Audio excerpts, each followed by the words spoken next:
Welcome to the next episode of This Isn't About Me. And I'm very, very excited today to have my very awesome friend Kristy join me. And we have been trying to get a call booked for I don't know, 4 years or something. So this is our excuse to reconnect and get back on the phone. And I know this is going to be a really good conversation. I'm so excited to have you, Kristy, and to just dive into all the things. Um, as I do with everybody, I'm just going to let you do a quick little introduction of yourself, and then we can dive into the good stuff. All right, awesome. Thanks so much, Leanne, for having me. And yes, it's been so challenging to get a call booked. And when you said we're gonna do this date, I was like, oh no, we are okay. I'll make it happen. So I'm so glad We're to be making it happen today. here. Yeah, totally.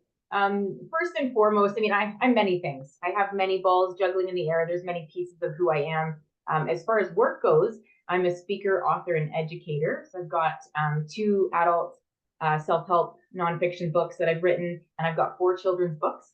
And so I can tell you more about those later.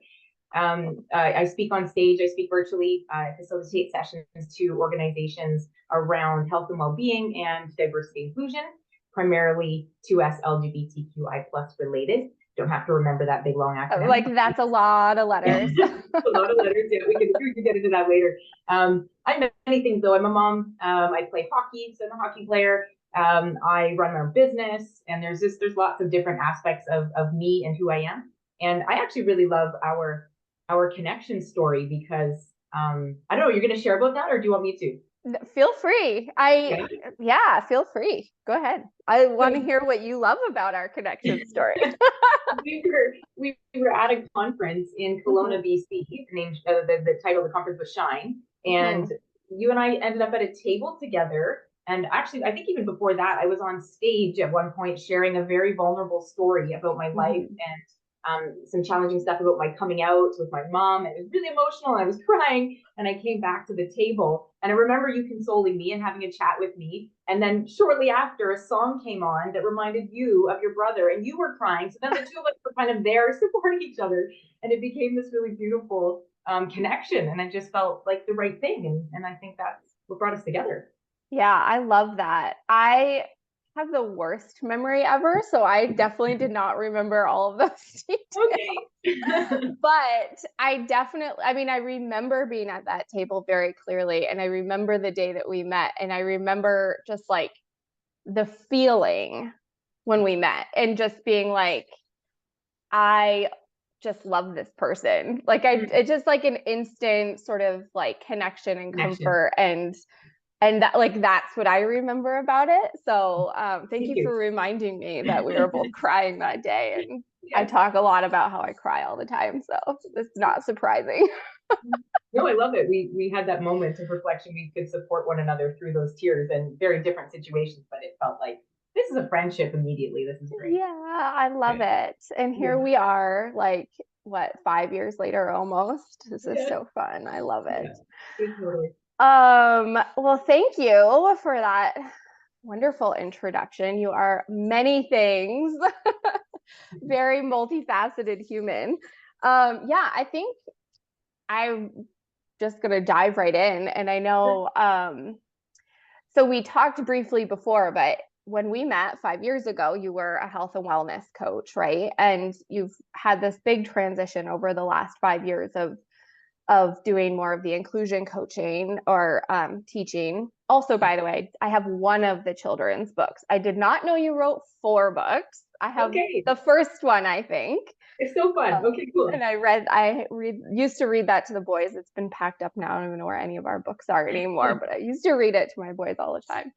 I love that. I was like, oh, I'm getting Kristy's book. Anyway, so yeah, I did not know there were 4 books, but yeah, I would love to just talk about what has been going on in your life for the last 5 years, because I know it's been a busy 5 years. So much. Yeah, there's so much that's changed. Yeah, since we saw each other. So yes, my first half of my career, if you will, has been all about supporting individuals with health and well-being. And really the premise of that work, as everything evolves over time, that work led me to writing my first book, Synergize Your Health, The 6 Elements to Greater Vitality and Joy, which is all about really the foundation of everything that I teach and the way that I approach people. And those 6 elements are nutrition, movement, mindset, connection, self-love, and rest. And so I talk about all of those in my book, and that's been the big foundation of everything that I've done. So all of my own life, my personal life, but also how I've coached and supported clients. And so it's really about looking at people as holistic beings and how can I best support them. And then just before the pandemic, I was feeling really burnt out with my work. I have in-person clients, I have online clients, I have coaching, I have presentations that I do, I have a keynote speaker, I have all these things. And I was like, oh my God, I'm feeling really burnt out. Yeah, and that's a lot. It's a lot of things. It's a lot. Yeah, and I didn't really know what to do at that time. I was like, hey, I think there needs to be some downtime. I need to pivot. I need to do something different and change the way I'm doing things because I can't go on like this forever. And it was at that time that it was now the pandemic hits, and I'm like, whoa, did I, but watch what you wish for, right? Suddenly we're like at home and my business comes to a grinding halt and I'm going, when am I going back? Like, I'm sure you had some of this too. And anyway, during that time, I went to the doctor and got blood tests done and got a few things, like really taking care of my own health and recognized, okay, this is a blessing. I'm off work for however long and I'm going to just take care of me. And in that time, I also recognized that my business needed to change. I didn't want to keep doing things in the way that I was doing because I felt burnt out. And so I went through, you might not know this about me, but years ago, I went through for policing. And so I've had a long time desire to be in law enforcement. And I took a 2-year diploma program to do that. Never worked out. I'm grateful now. Looking back, I would have never been a great police officer. But yeah, I cannot picture you as a police officer, I don't think. Well, it's one of those things that you think you're going to do something and you think, what it's going to bring to your life or what the goal is going in. And really recognizing the goal that I wanted to achieve with that job was to make change in the world. And that was not what was going to happen. It's, I had a really false illusion of what that might look like. And so long and short is I sort of started pulling out some of my books and I was like, hang on a second, I have other skills, I have other desires, I have things I want to do with my life, and it doesn't just involve health and well-being. And so that's when the inclusion stuff started really coming up and going, I want people to bring their whole selves to the workplace, to the community, to our families. And how can I help that, really push and move that along for people? And so started taking some upgrading, and that's brought me to the inclusion work that I'm doing now. Wow, that's a lot.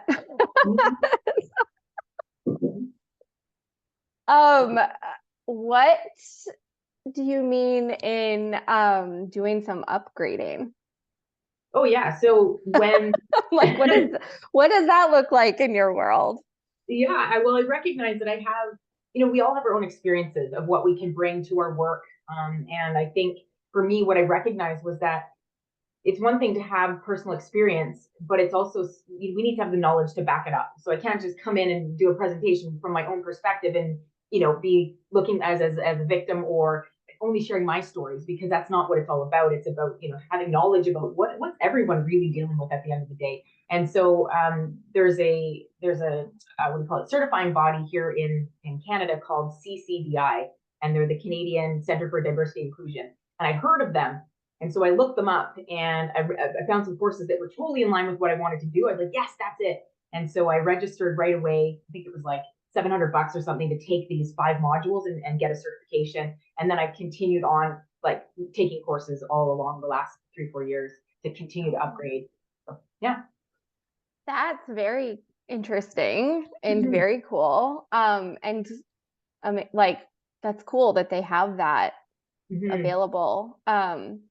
Yeah, it's funny because I'm not in the same way at all, but I'm thinking of doing like corporate sort of workshop is something that's sort of new to me in my ideas of what I might put out into the world.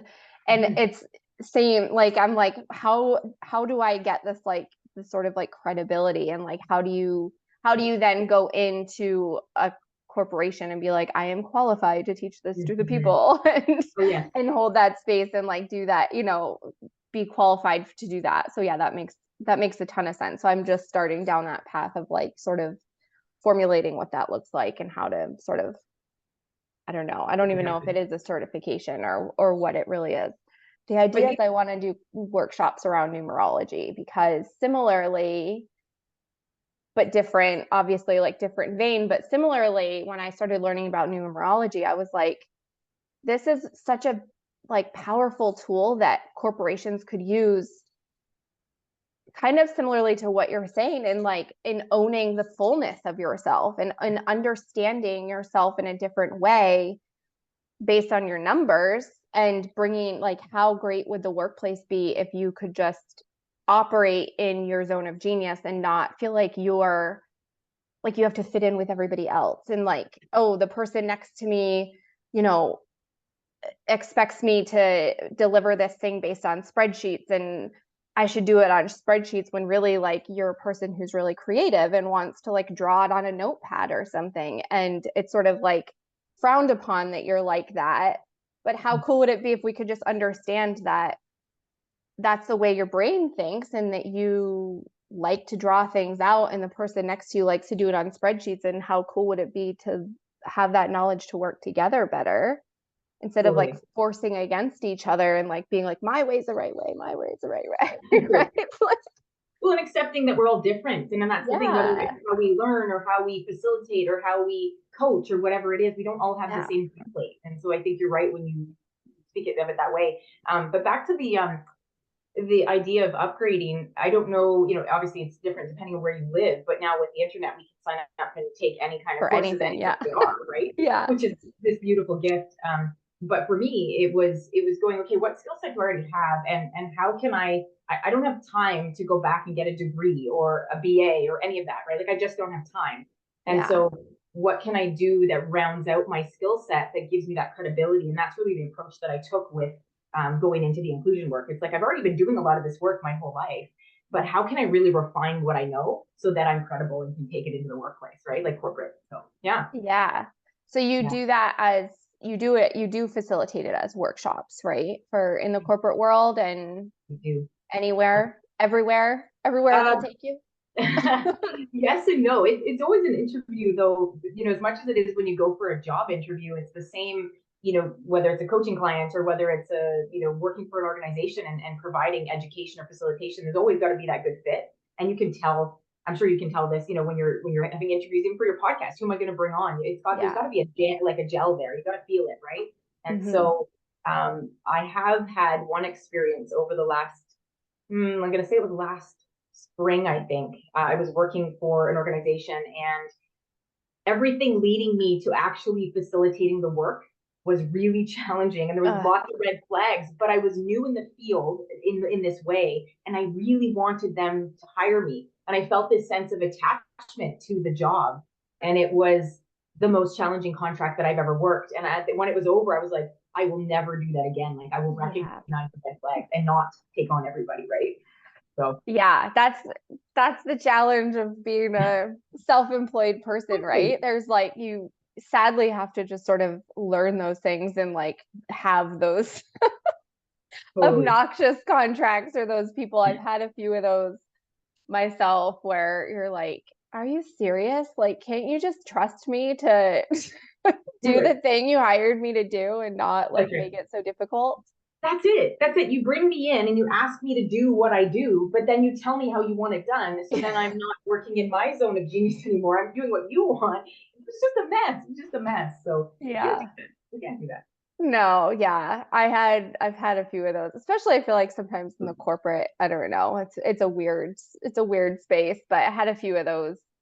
And I actually noticed for myself that though I think those clients are the ones that like aren't referred personally or didn't actually know me beforehand. They were people who like found me on the internet or at that time, that like very early on in my business in 20 whatever 16 that it was, I was on Upwork and someone found me there to help them with their registration site. And same thing, like they were like I had to download like a Chrome extension to like log into their account. And I'm like, all my other clients just give me admin access to their account because they know that I know how to handle the account and I'm not going to screw anything up.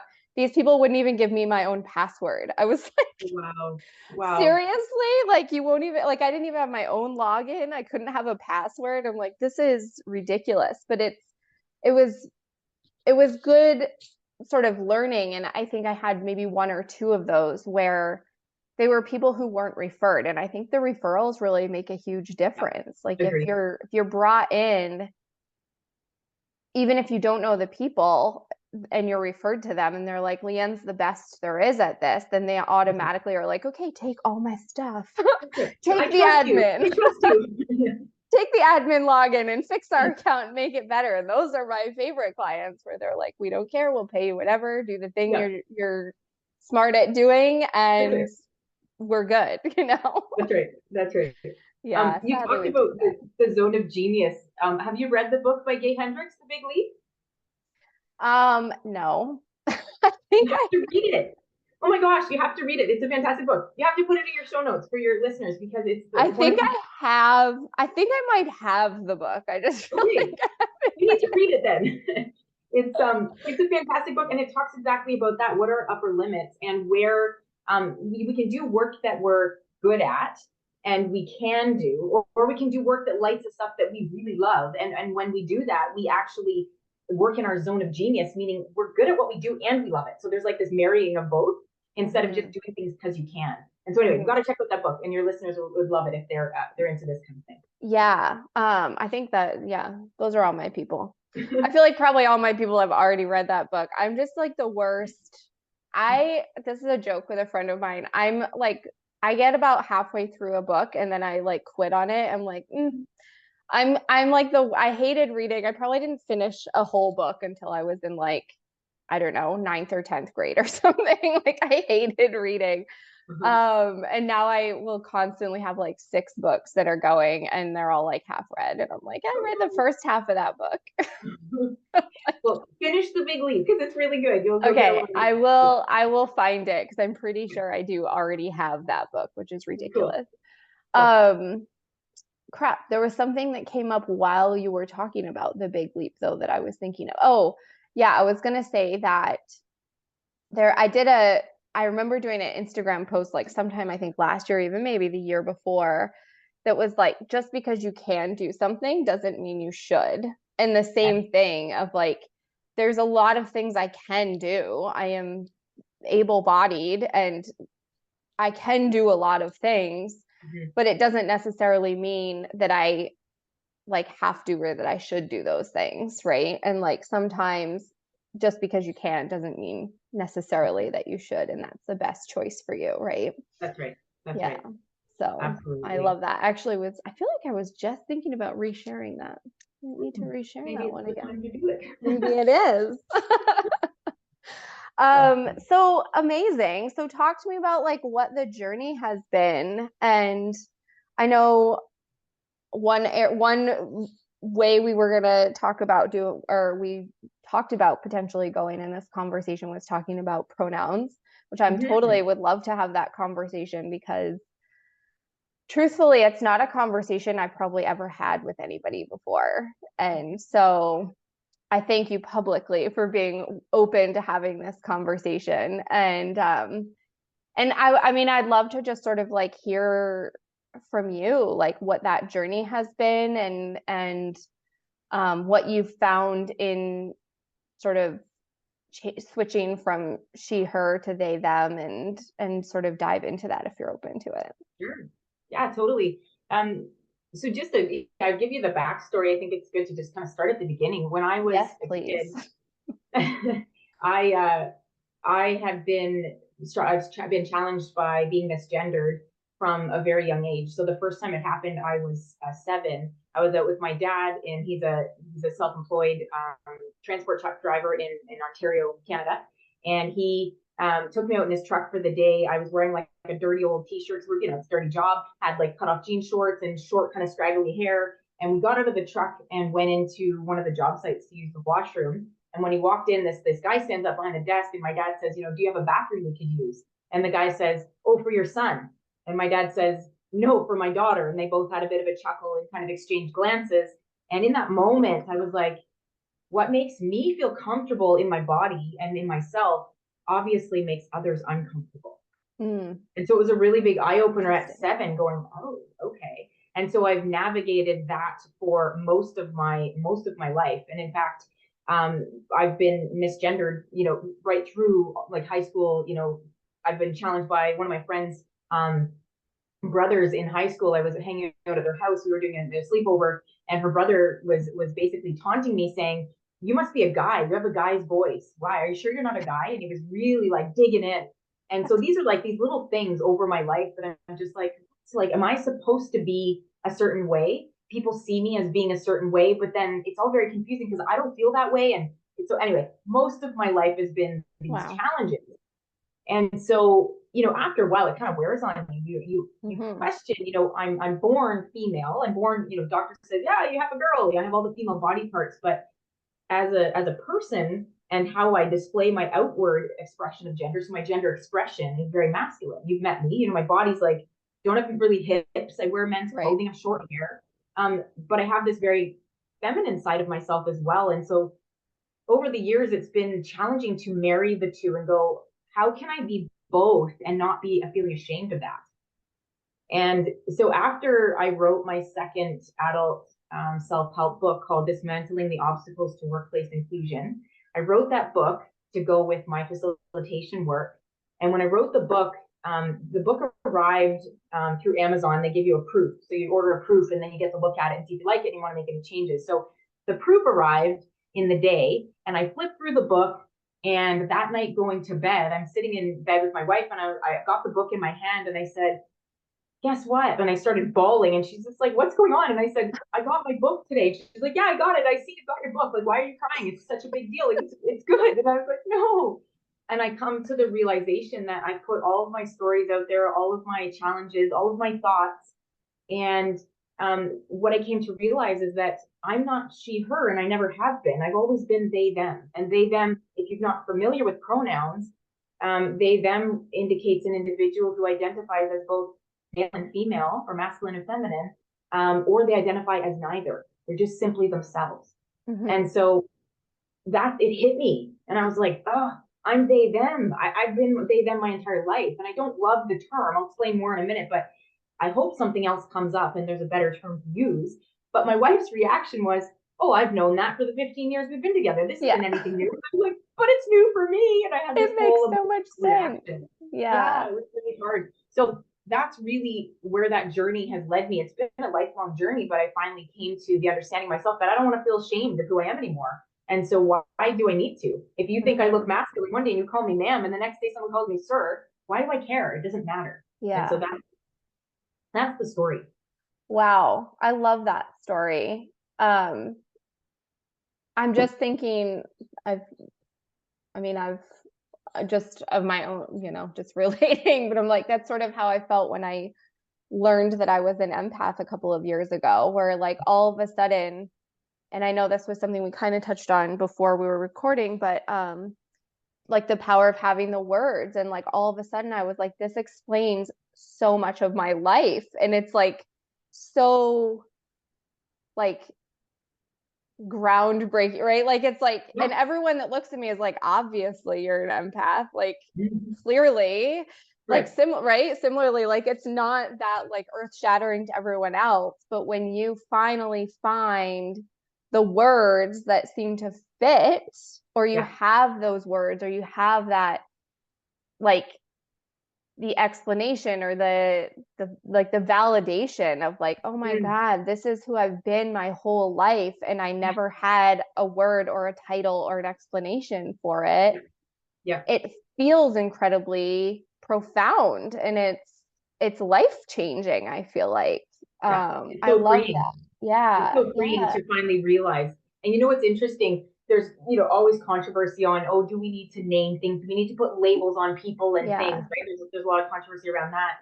You said something that for me, my whole life, recognizing that I've had, I shouldn't say my whole life, when I was in my late teens, early 20s, finally recognizing that I'm a lesbian. And it was like, most people feel like, well, why do you have to label it? It's like, well, because now I understand who I am. And before that, I didn't know. I just thought I was weird and there was something wrong with me, right? And so then coming to the realization, having a title, having a word, it was like this liberation, being like, there's nothing wrong with me. I'm totally okay. And this is who I am. Right? So it's same so for you. it's so like validating and freeing to just, and I agree, like it's a sort of double-edged sword there, I know, with like labeling stuff or like over labeling things and not putting yourself actually like in a box to be labeled, right? But at the same time actually having like the right words and the explanation for something you've either felt your whole life or been your whole life. Right. It's a feeling of being able to be seen and understood finally. And for me, it was something like I didn't even know that I was missing, right? And I don't know if that's how you feel about like finally finding, I'll say, if that, I don't know if that's right or not, but like finding they, them, and just finally kind of like stumbling on that and being like, that's the thing. I didn't even know I needed it. Yeah, and it's a deeper understanding of yourself, I think, and like we've talked about really having reflection on who we are as people, right? And what that means for us. And just to be clear too, using the pronouns they, them, I'm going to throw another term out because we're talking about language and terms. What I've come to realize and why I've chosen to use a pronoun that's identifying both male and female or neither, or depending on who's using it, is that what the real identity is for me is non-binary. So if that's a term that you're not familiar with or other people aren't familiar with, the gender binary, for example, binary meaning two parts. And so the gender binary that most of us grew up with was male and female. Those were the two options there are. There's nothing else outside of that. No one had ever, most of us hadn't conceived of that, even though it's existed for, eons. Most of us grew up in these homes that we only knew there were two options to be. And so identifying as non-binary means that we are identifying outside this rigid gender idea of just masculine and feminine or just male and female, right? And we're identifying outside of that and saying, hang on a second, I'm not just only one of those boxes. I'm actually completely different. I'm outside of that, or I'm both. And so where do I fit in, right? And so we're seeing this more and more. So you're going to hear terms like gender queer or gender non-conforming or gender non-binary. I identify as non-binary, meaning that I don't fit in just one of those boxes. I fit in both. And so I don't know if that helps to give the explanation as to why I use the word they, them, because I'm not she or he only. I feel like I'm a blend of both. And so that's where that comes from. Yeah, I love it. You said before that you made a comment a few minutes ago when you were talking about it, that something about even they, them isn't even quite, and you were like, I'll come back. I don't know. I don't remember the context because then we went off on other tangents. You're like, please come back. Come back to that.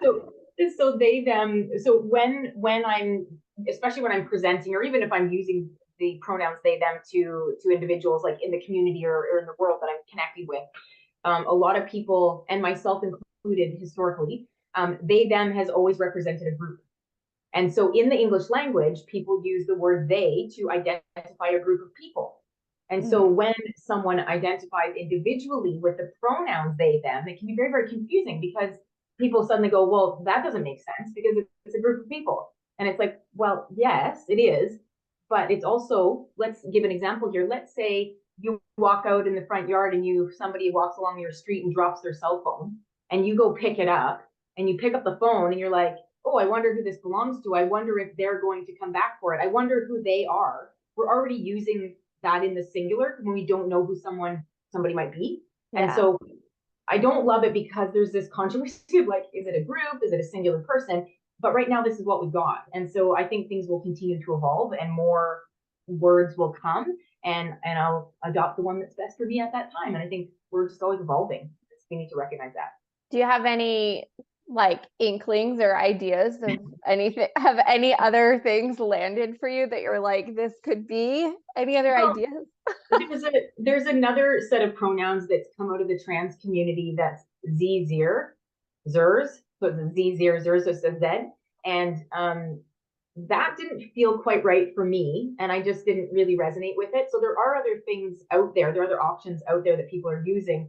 but none of them have really landed for me yet. And so I feel like they, them is where I'm at right now. And I think it's Yeah. really interesting, being in my 40s. If I was in my 20s in a completely different generation, I might be approaching this in a whole different way. But even the fact that I've been able to identify who I am is kind of mind blowing in my 40s and going, I'm just going to stick with the simple stuff for now. And This works right now. Yeah, this works for me at the moment. Totally. Yeah. It's funny you said you're talking about, if you were younger, and I just there's something in my brain. I can't quite put the words around it yet. It might come, but about like, I mean, do you have conversations with younger people now, or do you, I don't know, like what's your feeling on like the younger kids now that they have these options, and the world is kind of different. I don't know if the question is around like, would it have made a difference for you, or if it's like how you are now, how you picture it, or like, I don't know what the question is, but I'm just gonna like throw this out there as like a conversation topic of like, I don't know what it's potentially like for kids. I don't know. I feel like the older generations, like, my parents, I think I highly doubt the older generations are listening to this podcast, but maybe they should. they probably should. I think there's like confusion, right? And I hear, and people older than me, of the confusion of the pronouns, and they're like, oh, we're so tired of whatever, like, can't you just be a he or a she, and blah blah blah.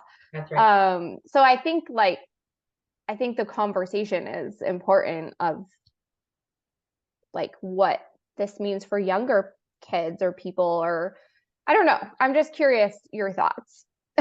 Well, if you have some. Two things that I'll say on just before I share more of what I think about the youth and the generations coming behind us here.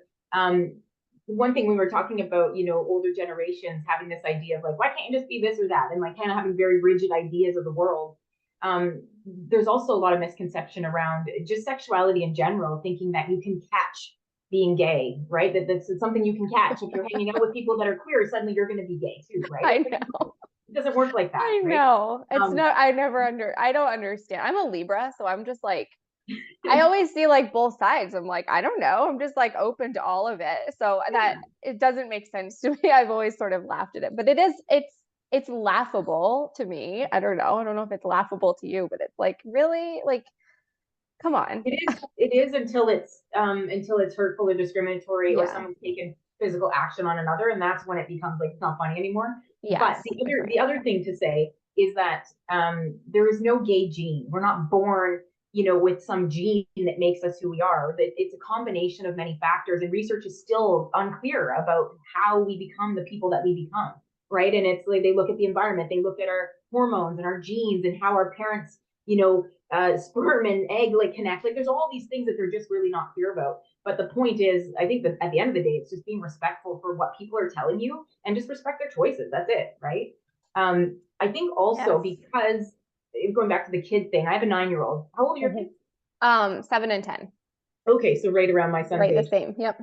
Yeah, and so I don't know what it's like where you are in the States, but definitely here in British Columbia and Canada, we there's more conversation and more kids being out about who they are, whether they're gay, whether they're trans, whatever it is. There's more opportunity and safety around people being able to have these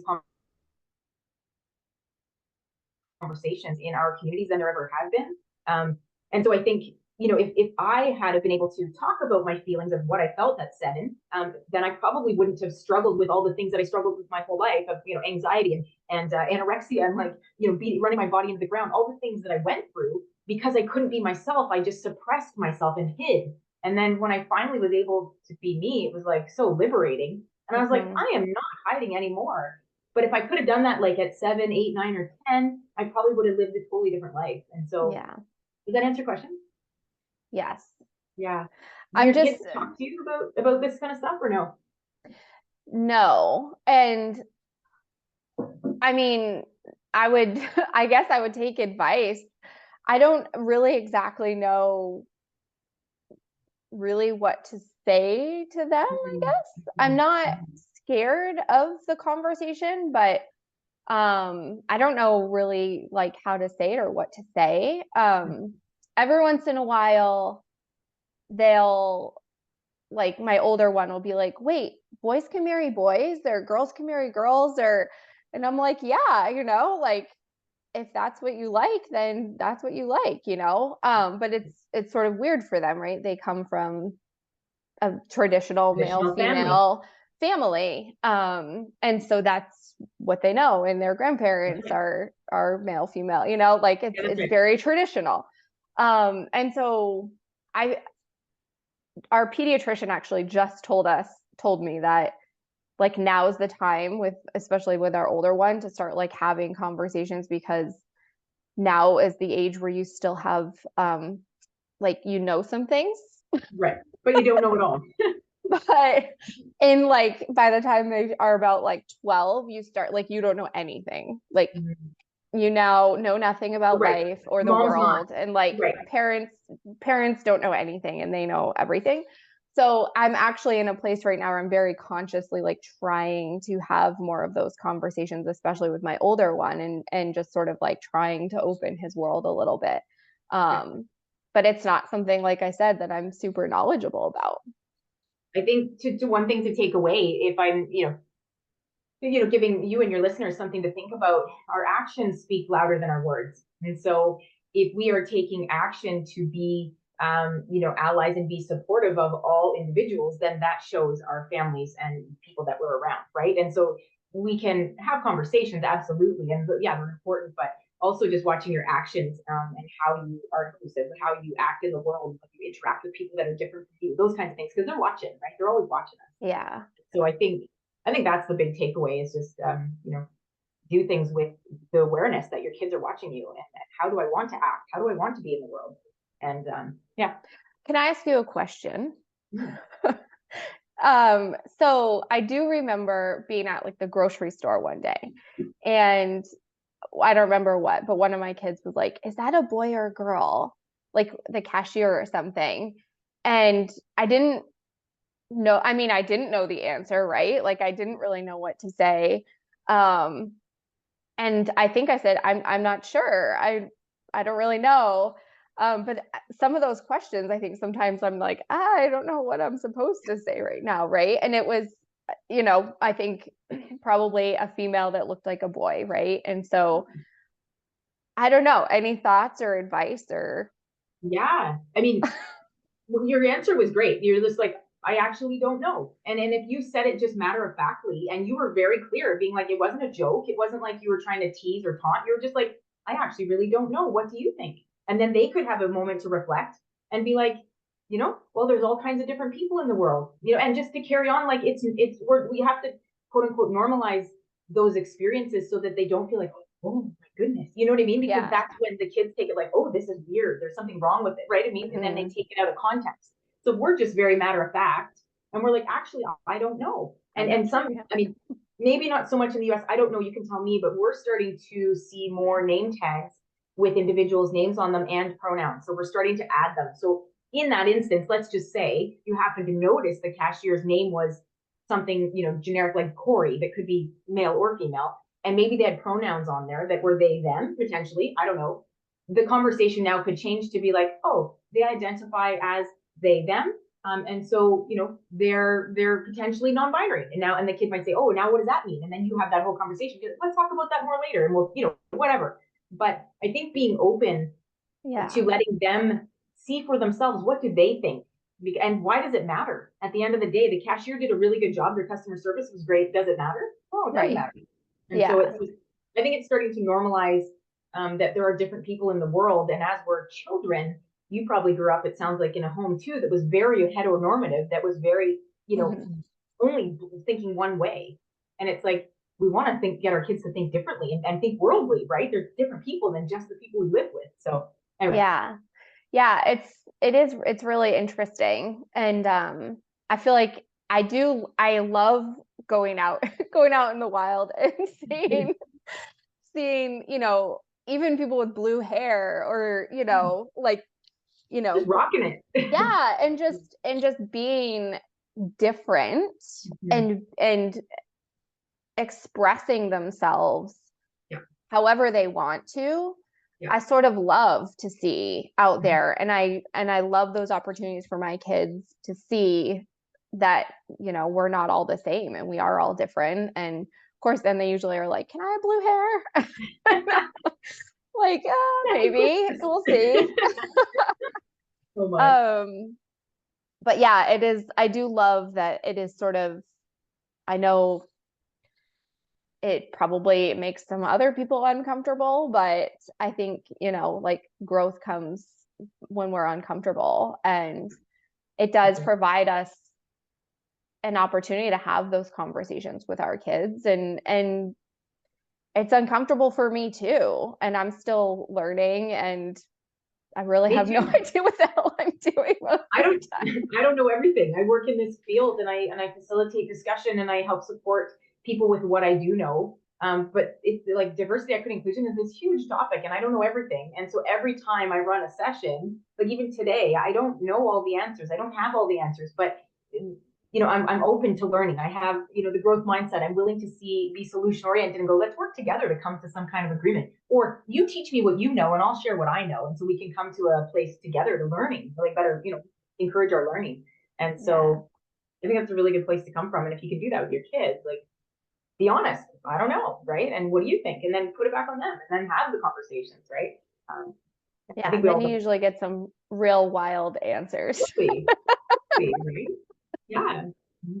Yeah, it's interesting. So going back to some like the kid, like not my kid, but like kids growing up, I have a little bit of a mixed feeling on it, and not that I'm not supportive of kids being able to really embrace their identity, but someone once told me that her daughter decided that she was going to be a boy now in high school, but the feeling that I got from the parent was that it wasn't because it was really who the person actually identified as. It was because she was like being bullied or picked on as a girl, like, and I don't know if you went through this or not, but I mean, I have big boobs. And so, you know, you get attention when you're a girl and you have boobs and you're in high school, and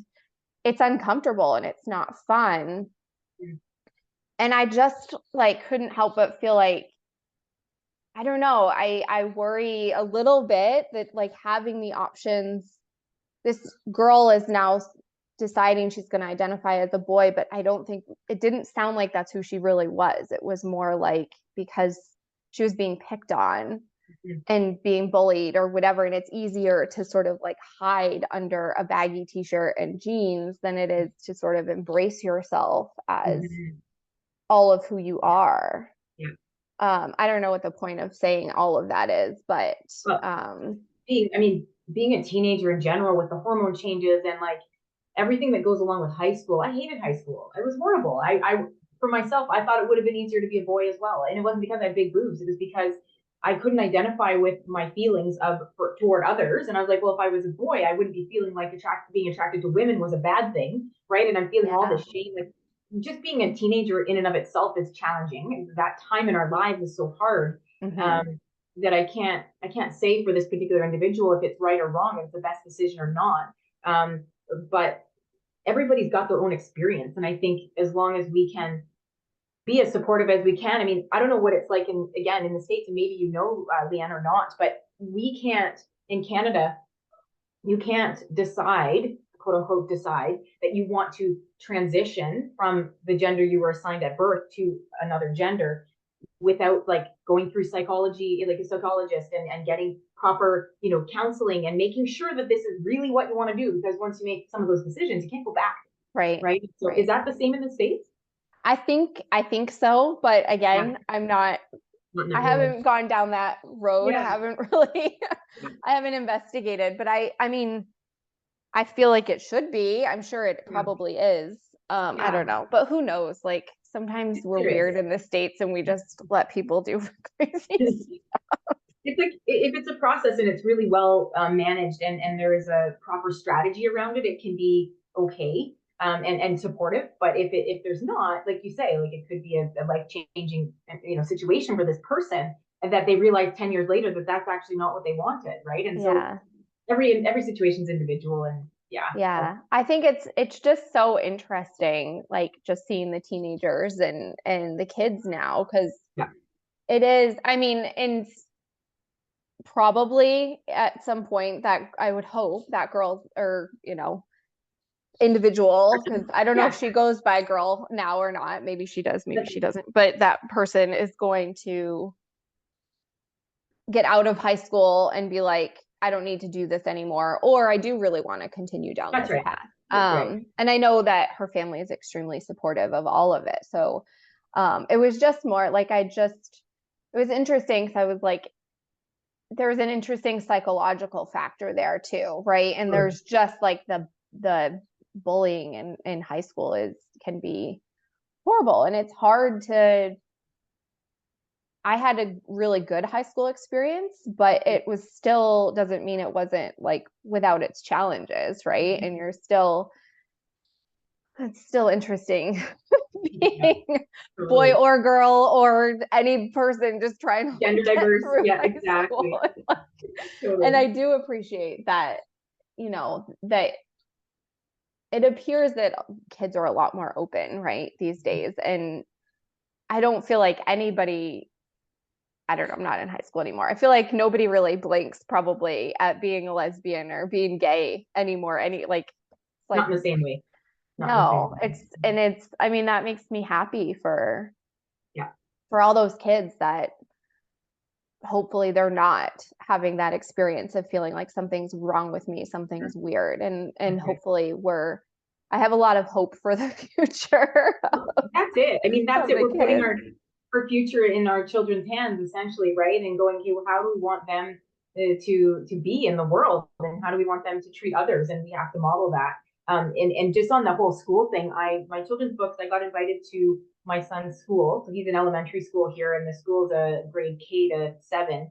And the teacher or the principal asked me if I would come in, and all of my children's books are in their library. And so she asked me if I would come in and do a day of book reading with the kids in the primary. So I did from kindergarten to grade 4. And I did it over the course of a whole day. So I was there for 6 hours, and I think I read to like 8 classes or something for the course of the day. And the first class in the morning that I went to, the teacher is just this gem. She's just fantastic, so kind and compassionate. My son had her as a teacher, and we loved her. Anyway, I'm presenting in her class with my books, and one of my children's books, I don't know which one you have, but it's called I Will Be Me. And it's a kid's book about a kid being able to just be themselves and enjoy all the things that kids like, and they don't have to be male or female, they can just enjoy things. And it's a rhyming book, it's cute. So anyway, I was up at the front of the class presenting, reading this book, and this little kid put their hand up in the class, and I, yes, can I answer your question? And they said, my name's Aiden, and I really like your book, and I'm trans, and I really like your book because it makes me feel safe, and it makes me feel like I can just be myself. And I was like, oh, that is why I do the work that I do. Thank you, Aiden. And so Wow. it was really validating. And then the teacher's at the back of the room crying because she's now witnessed this kid go, I feel safe here, and you make me feel safe because your books talk about Oh my me. gosh. It was this whole like beautiful experience. And so I think that I think that things are changing, and we're seeing a change. And we take 2 steps forward, and sometimes we take 3 back. And it's like we have to keep pushing forward. We have to keep trying, and it's a never ending, it's just like a tick box and it's done. We have to keep doing the work. And so Yeah. yeah. Oh, I love that story. That's so cute. Yeah. I don't think I have that one. I have the one, I think it's the first one. What's the first one? I ride with the bike. Yes. Yeah. Yeah. Okay. Cause I'm like, I'm pretty sure it was the first one. Cause it was like your first launch. And I remember Yes. like going through being Nice. like, I'm supporting this book. Awesome. Yeah, but I again still didn't know there were 4 of them. There you go. Now I'm like, I want to put those books in our library There you go. to get them. Well, Oh, what a great story. mm, That's that's amazing. heartfelt one. What'd you say? The heartfelt story, yes. Yeah. It makes me feel good when I share it, because it was a pivotal moment for that child, and it was also made me realize like why I even do the work I do, you know. Yeah. Yeah. What great feedback. Mm-hmm. Um, and so you also just started your own podcast. Very exciting. Congratulations. So proud of you. Um, do you want to talk about a little bit about like what you talk about on the podcast Sure. and who it's for, what your sort of drive was or how you started it, all that? I think probably, I mean, we talked a little bit before the recording about something that we wanted to do and had this kind of in the back of our mind. I don't know for you, but for me, it's been a while. I've been a podcast listener for a long time, and I always find them so helpful. And I always, walk away going, oh, that quote was great, or that little nugget of information really helped me in my day, or whatever, right? Like you've probably done that too. And so had this desire to start a podcast, but I wasn't sure exactly what the goal was. So it's like, well, you got to wait till you have the goal and you know what you want to do. And so since changing my career over the last 3 or 4 years, it really, every time I did a presentation, there was always these really great questions that came out of the presentations that people wanted to know further, more further learning. And I thought, oh, this is a good start for a podcast because all these questions and I can answer them on the show.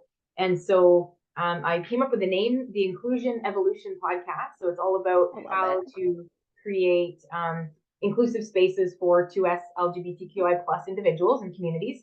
And the show is really for people who are in leadership or HR or really anyone on, with a desire to make change in their lives, in their communities, in their families, right? In their workplace. And so I talk about all kinds of different topics around creating inclusive spaces. That's really the premise of the show. I love that. It sounds like such a helpful podcast. I love that you're doing that. Very different. But I mean, some stuff the same as yours. I don't have interviews yet. I plan to do interviews for season 2, but most of it's just me speaking, and most of the episodes are like 30 minutes or less. They're pretty consumable. And it's just really short snippets of like, what do you need to know? What action can you take? And then like, go do it, And so, yeah, I mean, that's my kind of thing. Quite honestly, I'm like probably the worst person to host a podcast because I don't actually even listen to podcasts. I'm the worst. I am like, I've never been like a talk radio person. It puts me to sleep. I'm like, I can't. I need like pump me up music or like music if I'm trying to focus or do stuff. But I love, if I was going to listen to a podcast, it would be shorter, actionable podcast. Not even my own, probably. Don't stop listening to my podcast though. But yeah, I mean, obviously, like I said, my goal for this podcast is to introduce cool people that I know to other cool people I know. I know so many people love podcasts and love to listen while they're on walks or bike rides and or driving long distances. For me, I like a much like shorter, punchier thing. So I will listen to your podcast. You can listen to my long podcasts while you're on your bike. I listened to an episode just this morning and I was like, oh, I love this. This is great. You already got something out of this show. How awesome. I mean, that's the goal. If you get something out of it, that's good, right? But really, I just love connecting people and introducing the world to different people. There's so many. I feel like I go to events and I meet people like you, and I'm like obsessed with all these people in my life. And I'm like, everybody needs to know each other and be friends and support each other. Really. I love it. It's a great vision. A great vision for the world. It's all about connecting and inclusion, right? It's great. Exactly. Yeah. So anything else we forgot to cover? Because I feel like we're almost at an hour, which is crazy. Yeah. Or any parting words, any words of wisdom? I think at the end of the day, I mean, to really wrap up a lot of what we talked about around, kind of steering this into more of an inclusion conversation and even just being supportive of different people and individuals. Something that I always say at the end of all of my podcast episodes that I leave people with is, if you want the world to change, you have to be the change you wish to see in the world. And so that's how I end my shows. And I mean, that's partially a Gandhi quote, right? Be the change you want to see. And so I think when it comes down to it, we aren't going to change the world if we don't take action on doing it. And so we can talk about it and we can say what we'd like to see, but if we don't do it, we never get there. And so get out there and make the world the way you want it to be. And yeah, I think that's my closing. I love it. That's my brain is like, all right, now how do I go out and like do more of that stuff? I'm like, crap. Okay, I got to do the thing. Do more of the stuff. Maybe you need to read my book too, but only half of it because you won't finish it. But you can read half of it and you'll probably still get something out of it. As long as all the good stuff's in the first half. Yeah, I just am terrible I'm a bad reader, bad podcast listener. Don't anybody follow in my footsteps. I'm terrible at these things.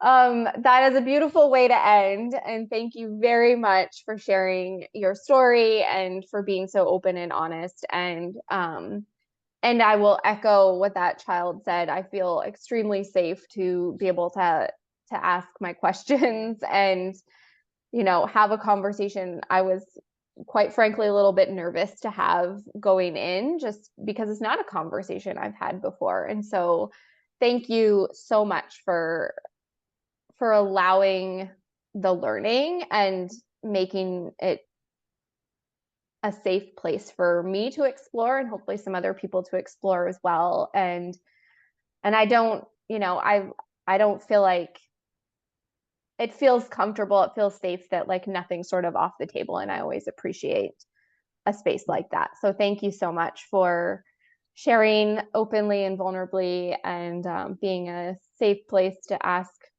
my ridiculous questions of. Love it. Well, thank you for having me on. And I hope this was helpful for yourself and your listeners. And reach out if you have anything more that's suddenly eats away at you after the show and you want to ask more questions, please do. Oh, I'm sure. I'm like infamous for always asking questions after the fact. I'm like, wait, I forgot to ask this thing.